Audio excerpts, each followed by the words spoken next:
আওয়ামী লীগ একটা আজবের নাম, আওয়ামী লীগ একটা গজবের নাম, আওয়ামী লীগ একটা ধ্বংসের নাম, আওয়ামী লীগ একটা দুর্নীতির নাম, আওয়ামী লীগ একটা টাকা পাচারকারীর নাম, আওয়ামী লীগ হলো ঠান্ডা মাথায় মানুষ খুন করার নাম।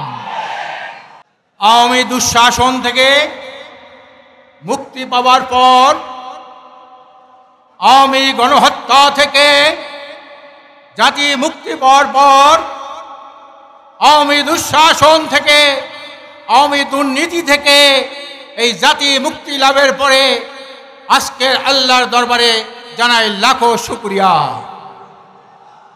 আওয়ামী লীগ কি এদেশের মানুষ হারে হারে উপলব্ধি করতে পেরেছে, এদেশের নূতন প্রজন্ম বুঝতে পেরেছে আওয়ামী লীগ একটা আজবের নাম, আওয়ামী লীগ একটা গজবের নাম, আওয়ামী লীগ একটা ধ্বংসের নাম, আওয়ামী লীগ একটা দুর্নীতির নাম, আওয়ামী লীগ একটা টাকা পাচারকারীর নাম, আওয়ামী লীগ হলো ঠান্ডা মাথায় মানুষ খুন করার নাম।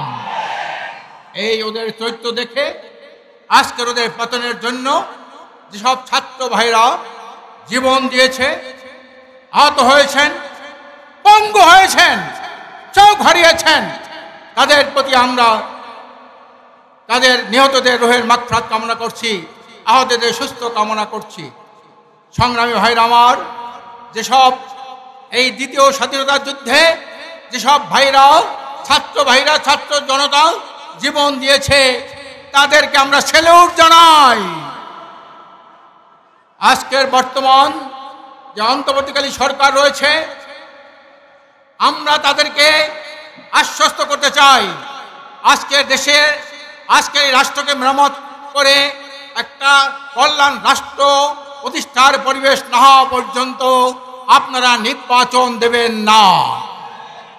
দুর্নীতি, দুঃশাসন, সন্ত্রাস, মাদক মুক্ত একটি সুখী সমৃদ্ধ কল্যাণ রাষ্ট্র প্রতিষ্ঠার পরিবেশ না হওয়া পর্যন্ত এই দেশে আপনারা নির্বাচন দেবেন না। যা টাকা পাচারকারী লুটেরা, তাদের রাজনীতি চিরতরে নিষিদ্ধ করার পরিবেশ না হওয়া পর্যন্ত আপনারা নির্বাচন দেবেন না। সংগ্রামী ভাইরা আমার, আমরা রাজনীতি দেখেছি, রাজনীতির নামে দেশটাকে লুটপাট করার যে একটা প্রক্রিয়া আমরা দেখেছি, এই লুটপাটের রাজনীতি আমরা চাই না। শিক্ষার সুষ্ঠু পরিবেশ, বিশ্ববিদ্যালয়গুলোকে খুলে দিন এবং শিক্ষার সুষ্ঠু পরিবেশ করেন। আওয়ামী দুঃশাসন যেমন ঢাকায় ছাত্রলীগ, যুবলীগ, তারা যেমন শিক্ষার সুষ্ঠু পরিবেশ নষ্ট করেছে, এভাবে শিক্ষার সুষ্ঠু পরিবেশ সামনে যাতে ব্যাহত না হয়, এই পরিবেশ করার আগ পর্যন্ত আপনারা নির্বাচন দেবেন না। এই লুটপাট, ঘরবাড়ি লুটপাট, দোকানপাট লুটপাট থেকে শুরু করে আজকের এই ফুটপাতের যে চাঁদাবাজি, এগুলা বন্ধ না হওয়া পর্যন্ত নির্বাচন আপনারা দেবেন না। আমরা ইসলাম দেশ মানবতার লক্ষ্যে আমরা কাজ করি, আমাদের আমির ইসলাম দেশ মানবতার পক্ষে রাজনীতি করেন, আমরা ইসলাম দেশ মানবতার পক্ষে অতন্ত্র প্রহরী ভূমিকা পালন করবো ইনশাআল্লাহ। আল্লাহ হাফেজ। বাংলাদেশ জিন্দাবাদ, ইসলামী আন্দোলন জিন্দাবাদ, পীর সাহেব চরমনাই জিন্দাবাদ।